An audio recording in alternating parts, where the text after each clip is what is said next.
Buddy, I'm more gravity. Hello, gravitrons.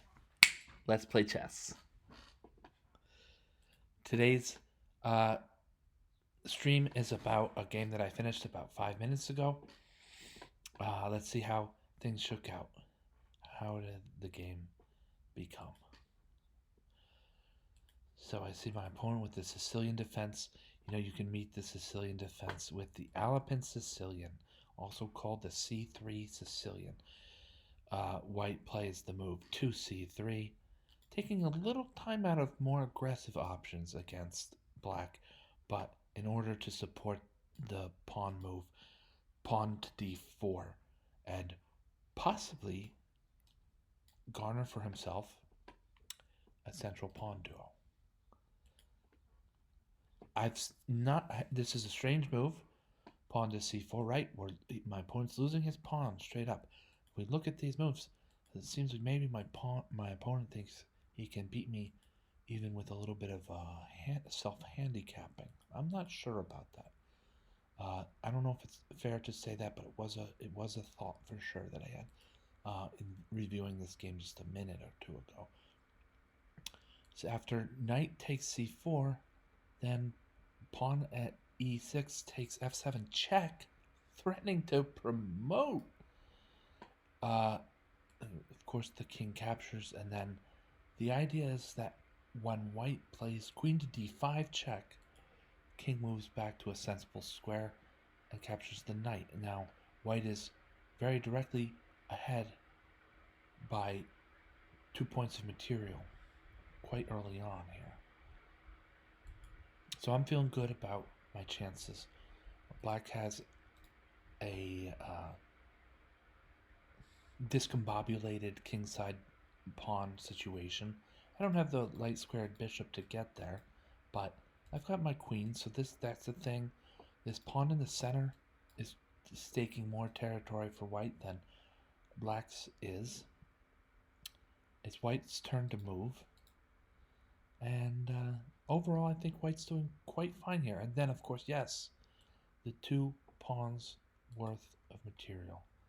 King safety, I would say black might, it's hard to say. But I think black might have a slight edge in king safety if, in the hypothetical that he can solve how to castle. It's not exactly the easiest thing, considering that right now, white's queen is controlling the g8 square. Black may not castle even after bishop e7. Black may not castle till he, she, or they figure out what's going on with white's control of the g8 square. I mean, for one thing, the queen might just get more or less, re- moved or bumped out of the way from that somehow or other. But for white might whisk it away to find a more aggressive option or something. But right now the queen is well placed on c4, especially because she prevents a kingside castle from black. Bishop g5 is a standard developing move. Momentarily pins the f6 knight to his queen. We don't think that's going to last very long. Black is going to develop f7 to e7, the bishop to e7, breaking the pin and just placing his pieces on sensible squares. My answer to that f7 was a good one, and a simple development. Stay ahead, stay at good pace when developing. Knight to f3, right? Just developing a good square, some central control, some emergency breaks on the queen, on the bishop that's posted aggressively at g5, and white's ready to castle soon. d6. So just a little bit passive, but not bad actually. I mean, what else is there? Black will make room for his light squared bishop to become part of the game. Not e6, not bishop to e6 right away, but in some variations, that square is an option. E6 might be an option. D7 is an option. G4 is an option. f5 doesn't look so good, and so this bishop's going to become a more powerful member of Black's army.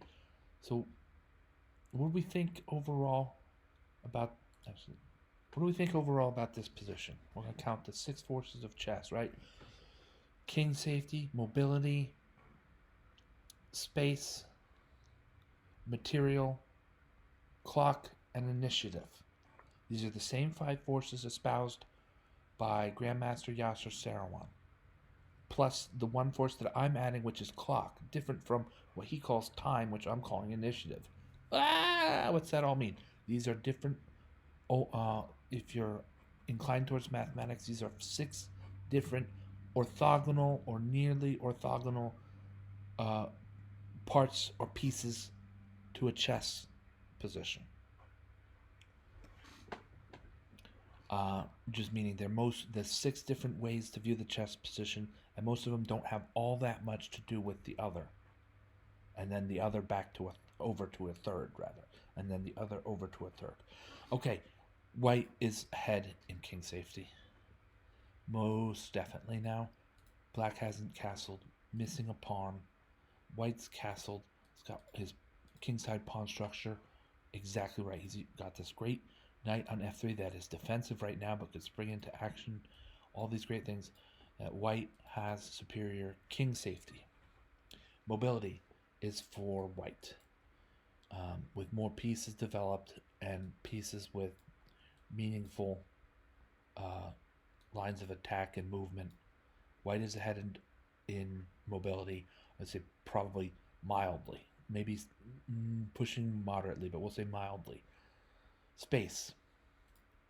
White is ahead in space. Material. White has 2 extra pawns of material. In terms of initiative, it's Black's turn to move, but we're not sure I'm not sure how Black could put forth a strong move in terms of initiative. I don't think Black can seize the initiative. The best try would be bishop to g4, and then maybe follow up with rook to c8 and bounce my queen around a bit. Move my queen from her square. So let's say that Black has a slight lead in initiative. And then lastly, clock. Black is ahead on the clock. 4 minutes and 11 seconds to 3 minutes and 44 seconds. It's not a huge lead, but it's there. Overall, I mean, the biggest part to this is the 2 points in material that white is ahead. All right, and then the engine believes that there's just over 2 more points worth of evaluation on top of that. I agree with that. I think that's very accurate. The main thing is the material, probably then king safety, and then mobility. And the fact that clock is not extreme in either direction. All right, we move forward. Queen to b6. Now I was contemplating offering a trade of queens here. Out of my satisfaction with that, I was ahead 2 pawns. It doubles the pawns here on the b file, but b3 to b4 could make these pawns a salvaged pawn structure. This pawn structure in red that I'll show here, when you see pawns like this, they're actually not that bad. Even though we have a pawn on b2 and b4, they are doubled there. But in a way that's not so bad for white. So queen to b3 is a consideration. And I played instead, oops, let's see, queen b3. Let's see with queen b3, how strongly was that considered by the engine. Queen, it's sort of off the map here, not necessarily in a good way. There's a lot of good moves available to white. Mostly, yeah, these 5 moves are all acceptable. This is with black's turn, George. Let's go back to when it was white's turn. Knight, queen to d3 is there. Queen to b3 is not. Interesting. Let's try this out just in a hypothetical here. I like trading queens is the main idea here, right? After it, queen takes b3, a takes b3, king e7. No, that's not right. It's bouncing through lines. Let's go through. Takes. They want knight takes e4. Yeah, that's probably right because wins a pawn.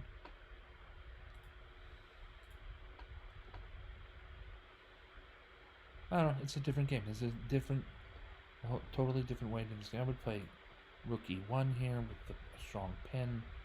I think d5 is almost required, and then when white plays knight to d2, maybe after then, pretty sure black will play bishop f5.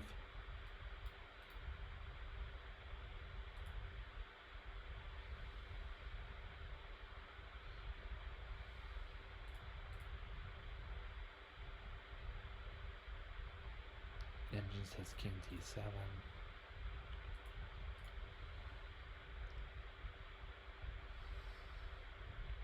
Knight g takes e4 by the engine here.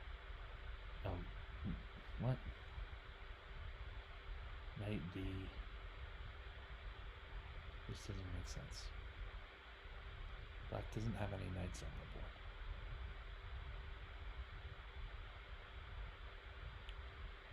Well, right? I mean, am I right? There's no black knight on the board. So how can black with his 19th move play a move by a knight?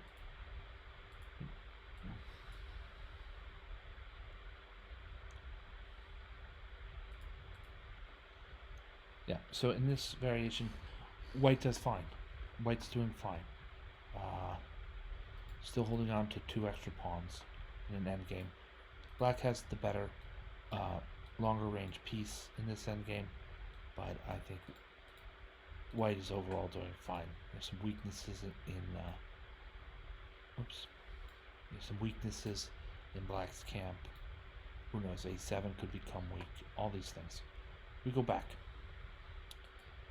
Where we are, e5. And the move pawn to d5. Alright, this was another point of decision making here. Slow down some of the calculations by the chess engine. And I felt that queen h4 was best. White could still play queen b3.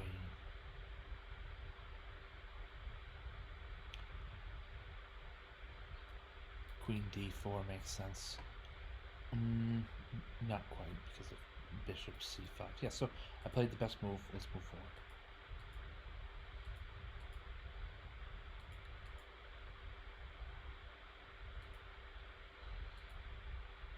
I don't know if black's king has moved. Yes, it has. Okay.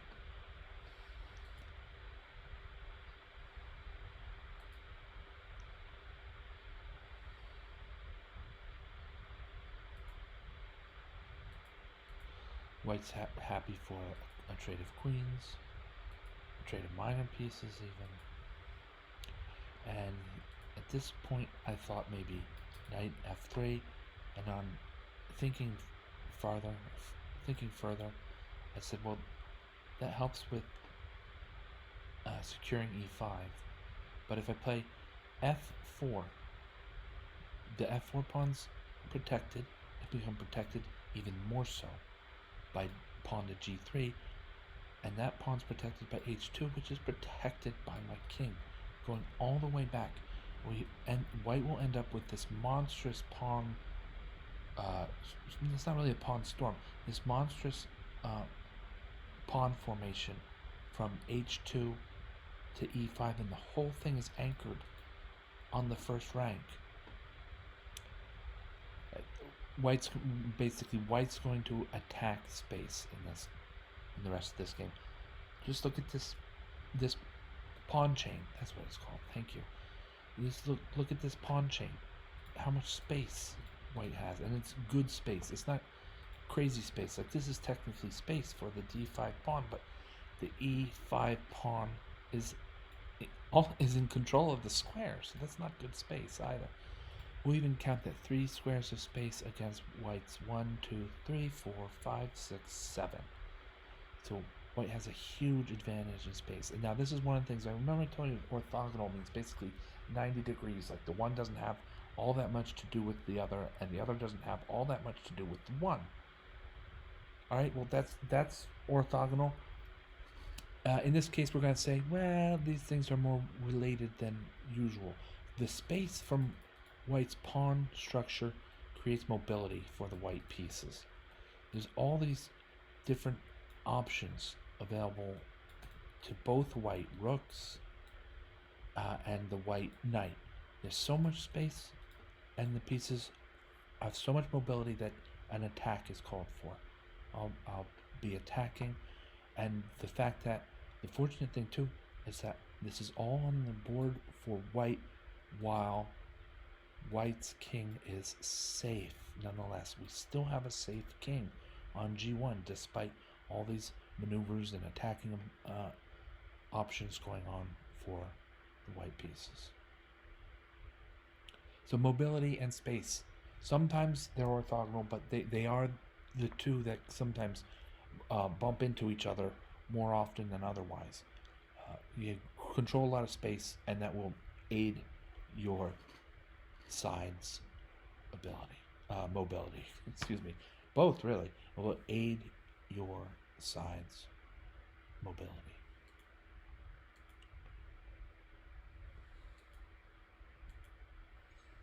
Yeah. So right away, almost right away after all that space and we're forming an attack, white comes up with this fork against the king at e6 and the rook at f5. Winning the exchange, and have enough to prove a strong attack here.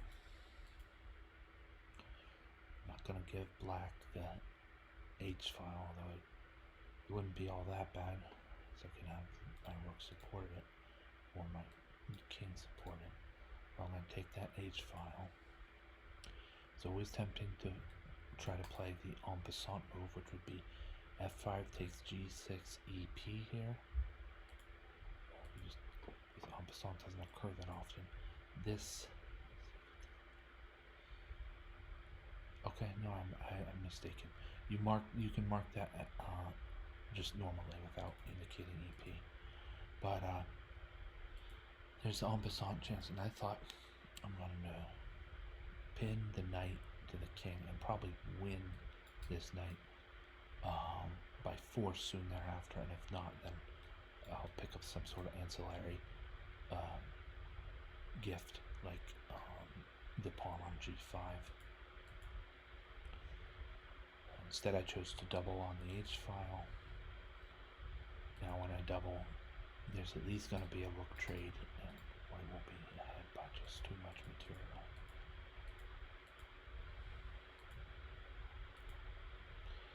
I was here, I wasn't sure.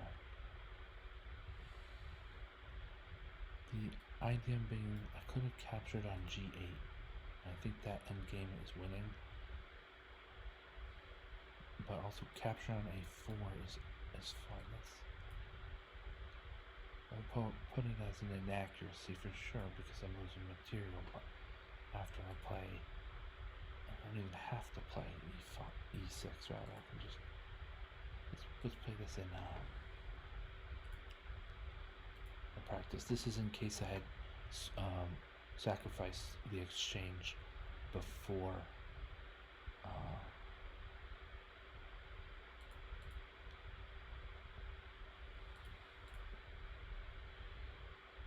grabbing a4, before picking up the pawn on a4, right? So I'm just demonstrating that white can win this endgame as well.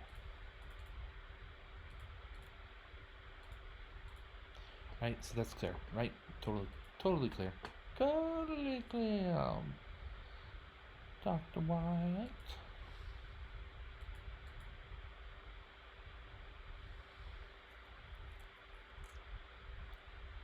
Captured. So this is back to the game itself. I did go for this rook takes a4, which now I'm like, darn it, I should have grabbed the knight first. So that's even more certain if this knight gets active in some way. I don't even know. I mean, here with black's move, at least the knight could get active to h6. I think still, rook, we can still sacrifice, right? Yeah, well. So this is the rest of the game as it played. Now, alright, I got that pawn. Now I'm ready to sacrifice. 1500.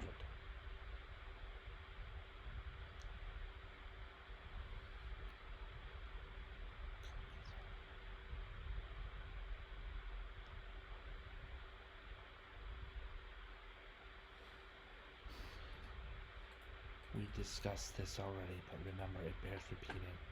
A pawn supporting another pawn. A pawn on b5 supporting a6, at best for black, costs him his entire, the entire mobility of his king to stymie or to thwart, to put into mode of stopping. At which point I push the f pawn to promotion.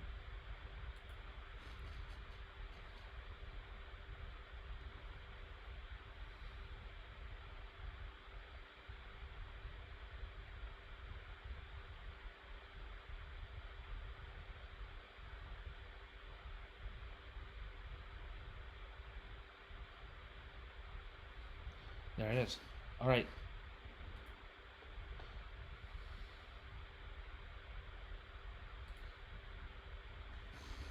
Thank you, everyone. Thank you, everyone, for watching. Thank you, Gravitrons, for watching. I'm More Gravity. Have a great night.